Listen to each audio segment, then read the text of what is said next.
রুটি রুজি কর্মসংস্থান, 100 দিনের কাজ, লেখাপড়া, শিল্প সংস্থান, এ সব কিছুকে তৈরি করতে হবে, এ সব কিছুকে বাঁচাতে হবে।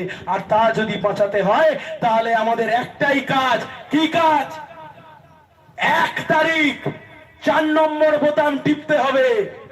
4 তারিখ বিকেল 4টে তেমাতাতে লাল আবির খেলা হবে। 1 তারিখ 4 নম্বর বোতাম, 4 তারিখ বিকেল 4টে তেমাতা মোড়, হাতে লাল ঝান্ডা আর লাল আবির। ওই লাল আবিরেই আপনাদের সবার সাথে আপনাদের দেখা হবে।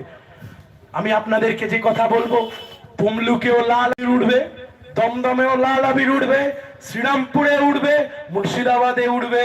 ভাইপোর বুক কাঁপিয়ে প্রতিকুড়ো লাল আবির ওড়াবে।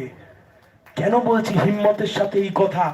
কারণ মানুষের মনে বিজেপি তৃণমূল নিয়ে যে আশা জেগেছিল, যারা ভেবেছিল যে হ্যাঁ বিজেপি নামক দলটাকে ভোট দিলে এরা হয়তো মানুষের জন্য কিছু একটা করবে, এদেরকে যদি একটু ভোট টোট দিই তাহলে তৃণমূলকে একটু টাইট দেবে, এদেরকে যদি একটু ভোট টোট দিই তাহলে কোনোভাবে এরা মানুষকে একটু ভালোভাবে বাঁচবার জায়গা করে দেবে।